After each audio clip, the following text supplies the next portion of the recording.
ভর্তি দেওয়ার সুবর্ণ সুযোগ। Mission MBBS, best abroad MBBS consultancy in West Bengal. গত 10 বছর ধরে মিশন এমবিবিএস মেডিকেল ছাত্রছাত্রীদের স্বপ্ন পূরণে নিয়োজিত। ভর্তির জন্য কল করুন 9732122744 নম্বরে। भारतीय जनता पार्टी की प्रेस वार्ता में स्वागत है। मैं थोड़ा शेड्यूल से देरी से आया हूं, इसलिए क्षमा प्रार्थी हूं। सबसे पहले अब शायद 14 अप्रैल के पहले मिलना न हो, इसलिए सबसे पहले आप सभी को बंगाल के नववर्ष की बहुत बहुत शुभकामनाएं देता हूं और बंगाल की जनता को भी आपके माध्यम से बंगाल के नए साल की शुभकामनाएं देता हूं। मित्रों, 3 चरण का चुनाव हो चुका है। हम चौथे चरण में कल चुनाव में मतदाता अपना अपना वोट कास्ट करेंगे। मैंने जैसे पहले बता चुका हूं, तीनों चरण में भारतीय जनता पार्टी को अप्रत्याशित समर्थन बंगाल की जनता का मिला है। हमारे एक आकलन के हिसाब से 63 से 68 सीट, 63 to 68 सीट के बीच में भारतीय जनता पार्टी इस 3 चरण के अंदर जीत रही है। मित्रों, और तृणमूल कांग्रेस का फ्रस्ट्रेशन उनके व्यवहार से, उनके भाषणों से, उनकी बातचीत से स्पष्ट रूप से दिखाई पड़ता है। जिस प्रकार की टिप्पणी ममता दीदी ने सुरक्षा बलों के लिए की है, मुझे आश्चर्य है कि सार्वजनिक जीवन में मेरा बहुत लंबा समय गया है, मैंने ऐसी टिप्पणी कभी नहीं देखी। कोई राज्य की मुख्यमंत्री और राजनीतिक दल की अध्यक्षा अगर ये कहती है कि सीएपीएफ का आप घिराव कर लो, उनको घेर लो, रोक लो, मैंने ऐसा दृश्य मेरे राजनीतिक जीवन में देखा है। ये क्या कहना चाहती है? लोगों को अराजकता की ओर ले जा रही है, चुनाव को शांतिपूर्ण ढंग से समाप्त नहीं होने देना उनका उद्देश्य है, या फिर हर बार की तरह रेगिंग से चुनाव जीतने का उद्देश्य है? मैं इनकी बात को नहीं समझ सकता। और वो बार बार आरोप लगा रही है कि गृह मंत्रालय के इशारे पर सीएपीएफ चुनाव को डिस्टर्ब कर रहा है। दीदी को मैं एक कॉमन सेंस की बात बताना चाहता हूं कि सीएपीएफ जब चुनाव के काम में लगते हैं तब गृह मंत्रालय का कंट्रोल नहीं होता है। पैरामिलिट्री फोर्सेस पर कंट्रोल चुनाव आयोग का होता है। इतनी सादी सीधी बात भी अगर उनको मालूम नहीं है तो मैं मानता हूं कि उनकी बौखलाहट बहुत बड़ी हो गई। हमारे कार्यकर्ताओं पर लगातार हमला होना, हमारे प्रदेश अध्यक्ष दिलीप घोष पर विगत 2-3 दिनों में ही हमला हुआ। कल भवानीपुर में पुलिस स्टेशन के अंदर हमारे कार्यकर्ता बैठे थे, तब उन पर हमला हुआ। और इस हमले के खिलाफ तृणमूल कांग्रेस के एक भी नेता की खंडन की टिप्पणी नहीं है। ये लोग मुंह इशारा कर रहे हैं, मौन इशारा कर रहे हैं कि आप करिए। सार्वजनिक जीवन में इतना तो एक आम बात होती है कि किसी भी हिंसा, किसी भी प्रकार की हिंसा होती है, किसी भी राजनीतिक दल के कार्यकर्ताओं पर हिंसा होती है, सभी लोग इसकी निंदा करते हैं, भर्त्सना करते हैं। मुझे लगता है कि इससे भी तृणमूल कांग्रेस अपना आपा खो बैठी है। जिस प्रकार से इन्होंने माइनॉरिटी वोटर्स को अपील की है कि एकजुट हो जाइए और तृणमूल कांग्रेस के लिए वोट करिए, वो बताता है शायद उनके माइनॉरिटी वोट भी अब धीरे धीरे धीरे धीरे धीरे उनसे खिसक रहे हैं, कहीं और जा रहे हैं, और ये डर भी उनको सता रहा है। वरना इस प्रकार की अपील किसी भी मुख्यमंत्री के मुंह से, किसी भी पार्टी के अध्यक्षा के मुंह से मैं नहीं मानता कि ये उचित है। इस प्रकार के काम करने की बजाय दीदी को चाहिए कि हार के कारणों का एनालिसिस करे, बंगाल की जनता क्यों इनके खिलाफ है उसका उनको एनालिसिस करना चाहिए। दीदी, बंगाल की जनता आपके खिलाफ है क्योंकि कानून और व्यवस्था की परिस्थिति पूर्णतया चरमरा गई है। बंगाल की जनता आपके इसलिए खिलाफ है कि यहाँ पर घुसपैठ में रोक टोक आपने होने दी है। अब तो कलकत्ता में बैठे हुए बंगाली बाबू को भी चिंता है कि 10 साल के बाद कलकत्ता की क्या स्थिति होगी, घुसपैठ अगर इसी तरह से चलती है। बंगाल की जनता इसलिए आपके खिलाफ है। लाखों करोड़ों जो शरणार्थी आए हैं बांग्लादेश से, उनको नागरिकता देने का कानून मोदी जी लेकर आए, सीएए का विरोध कर रही है, इसलिए हमारे बंगाल के मतदाता आपके खिलाफ है। तुष्टीकरण की आपकी जो राजनीति रही, इसके लिए बंगाल की जनता आपके खिलाफ। दुर्गा पूजा में मूर्ति का विसर्जन करने के लिए कोर्ट की सहायता लेनी पड़ती है, सर्कुलर होते हैं, कुछ एरिया में सरस्वती पूजा नहीं होती। किस प्रकार का शासन आपने बंगाल को दिया है, इसको जरा पीछे मुड़कर देखिए। इंफ्रास्ट्रक्चर का खस्ता हाल, इंडस्ट्रियल डेवलपमेंट में जीरो डेवलपमेंट, बेरोजगारी चरम सीमा पर, महिला सुरक्षा के सारे पैरामीटर्स ऊंधे मुंह गिरे हुए हैं। सब प्रकार के महिलाओं के खिलाफ के अपराध में 1 से 5 नंबर के अंदर बंगाल खड़ा है। टोलबाजी, सिंडिकेट और भ्रष्टाचार अपनी सभी सीमाएं लांघ गया है। कोल माफिया और गौ तस्करी करने वालों के साथ तृणमूल के पदाधिकारी और वरिष्ठ से वरिष्ठ नेताओं की साठगांठ का पर्दाफाश हो चुका है। आप किस आधार पर बंगाल की जनता से बंगाल का वोट मांगना चाहती हैं? ढेर सारी जन कल्याण की योजनाएं जो मोदी जी ने बंगाल के लिए भेजी, उसको आप नीचे नहीं पहुंचने देती है। चाहे आयुष्मान भारत की योजना हो, चाहे प्रधानमंत्री जी ने किसानों के लिए 6,000 रुपया प्रति साल भेजा है उसकी योजना हो, चाहे ग्रामीण सड़क बनाने की प्रधानमंत्री ग्रामीण सड़क योजना का विस्तार हो, चाहे रेलवे के एक्सपांशन की बात हो, हर चीज में आपने अड़ंगा लगाया है। राजनीतिक दृष्टिकोण से मोदी जी लोकप्रिय न हो जाए इसके भय से बंगाल के विकास को धीरा करने का काम, रोकने का काम आपने कहा है।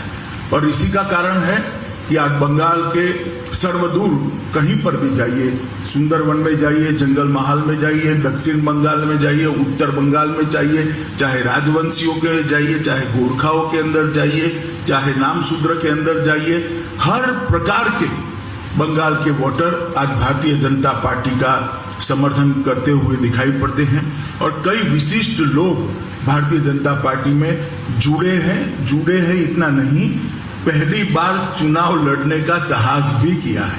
मैं साहस शब्द इसलिए प्रयोग करता हूं कि उनकी फितरत में चुनाव लड़ना नहीं था।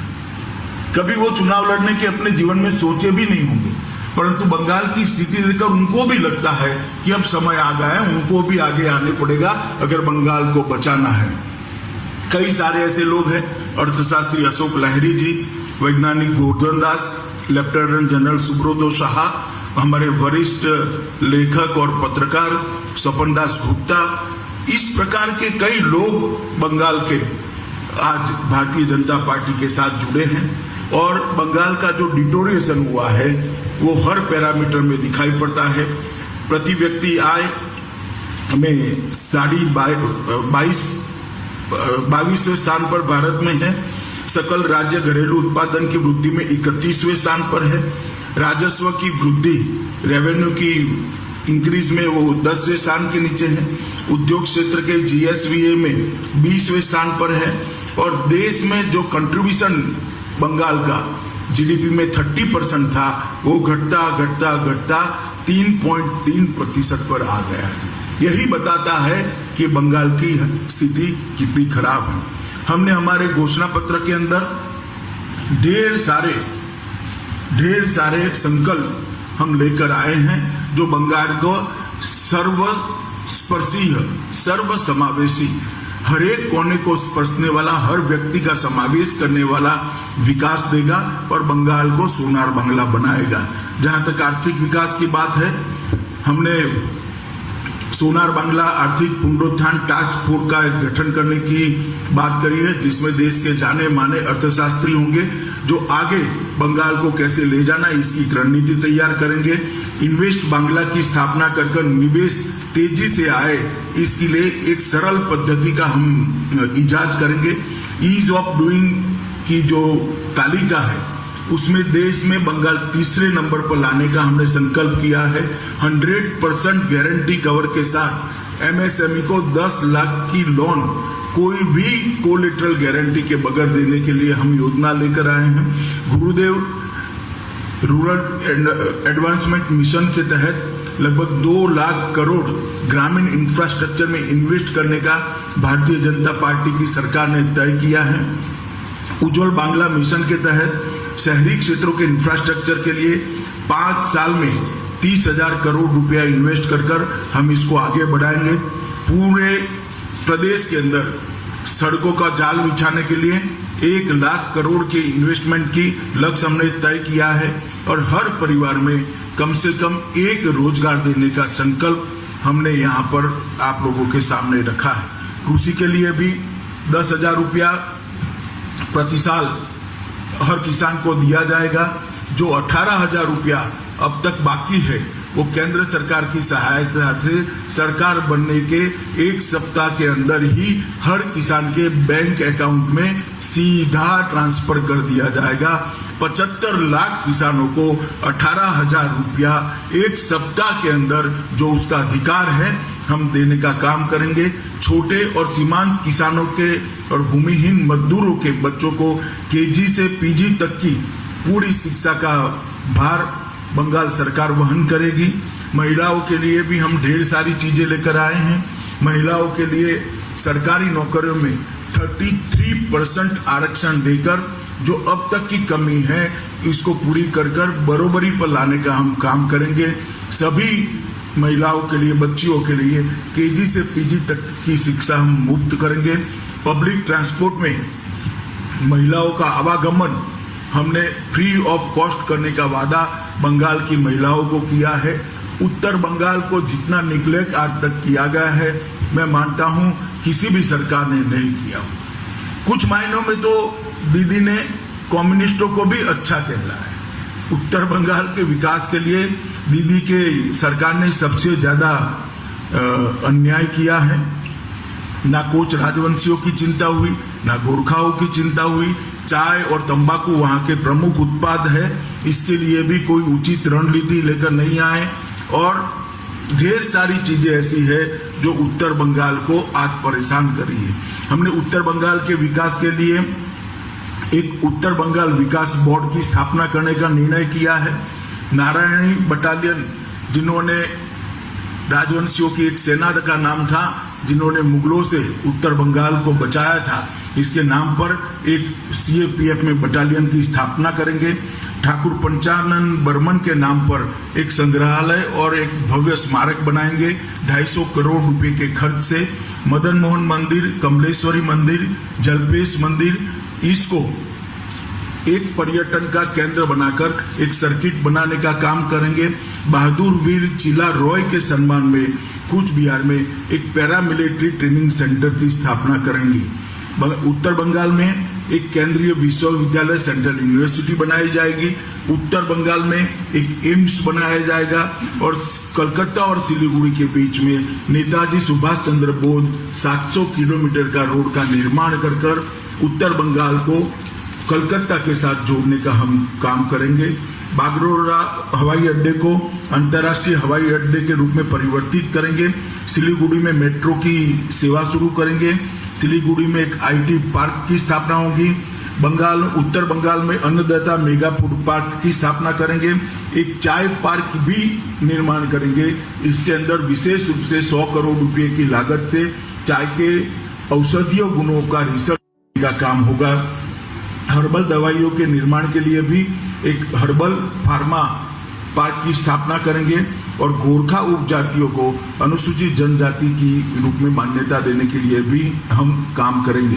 एक भव्य गोरखा स्वतंत्र सेनानी संग्रहालय दार्जिलिंग में बनाएंगे। राजवंशी भाषा को बढ़ावा देने के लिए राजभोगी भाषा को स्कूलों में कक्षा 10 तक की पाठ्यक्रम में स्थापित करेंगे और जितने भी चाय बागान, सिनिकोना गार्डन और फॉरेस्ट विलेज और डीआई के निवासी है उनको पट्टा देकर जमीन के हम मालिक बनाएंगे। हमने कलकत्ता की स्थिति को सुधारने का भी संकल्प किया है। आज तक कलकत्ता पर 10 साल के अंदर जस का तस जैसे कम्युनिस्ट छोड़कर गए थे वैसा ही रखा है। एक जमाने में सिंगापुर के डेवलपमेंट का मॉडल कलकत्ता का हुआ करता था। आज वो कलकत्ता की स्थिति बहुत गिरी हुई है। हमने सोनार बांग्ला का हमारा जो अभियान है उसकी शुरुआत कलकत्ता से होगी। सिटी ऑफ जॉय को हम सिटी ऑफ जॉय तो रहेगा ही रहेगा, बाद में सिटी ऑफ फ्यूचर में भी उसको कन्वर्ट करने का हम काम करेंगे। कोलकाता के लिए 22,000 करोड़ का कलकत्ता डेवलपमेंट फंड निर्माण करेंगे जो कलकत्ता के कंप्लीट इंफ्रास्ट्रक्चर को फिर से एक बार स्ट्रेंथ देने का काम करेगा। घरेलू उपयोग के लिए 200 यूनिट तक की बिजली हम फ्री करेंगे। अगले 5 वर्षों में कलकत्ता को भारत के वित्तीय केंद्र के रूप में एक आर्थिक राजधानी बनाने के लिए हम एक कमेटी बनाकर इसको आगे बढ़ाएंगे। कलकत्ता स्टॉक एक्सचेंज को आर्थिक गतिविधियों के लिए हम फिर से पुनर्जीवित करने का प्रयास करेंगे। नए आईटी पार्क की स्थापना करेंगे और मौजूदा आईटी पार्क के अंदर 300 करोड़ रुपया और इन्वेस्ट कर इसको ज्यादा लॉजिकल बनाने का काम करेंगे। एक नए जैव प्रौद्योगिकी पार्क की स्थापना करेंगे जो 100 करोड़ के खर्च पर होगा। सभी इमारतों को इसका फायर ब्रिगेड का दृष्टि से ऑडिट कर हम इसको सेफ बनाने का काम करेंगे। एक नए अग्निशमन केंद्र की स्थापना और नए अग्निशमन कॉलेज की स्थापना कलकत्ता में करेंगे। हर कोने में सीसीटीवी का जाल बुनकर कलकत्ता को गुंडों से मुक्त कराने का काम करेंगे और एक ही कार्ड से मेट्रो, लोकल ट्रेन और बसों के लिए एकीकृत परिवहन कार्ड लॉन्च करेंगे जो काफी बड़ी मात्रा में कलकत्ता के निवासियों की परेशानी को कम करेगा। 10 बहुमंजिला पार्किंग स्थान का हम निर्माण करेंगे। 1500 करोड़ के खर्च से स्वच्छ कलकत्ता का एक फंड बनाएंगे। 1000 करोड़ की लागत से रानी रासमती नदी विकास परियोजना लाएंगे। हुगली रिवर फ्रंट की आधुनिक बनाकर एक सुंदर व्यवस्था वहां पर करेंगे।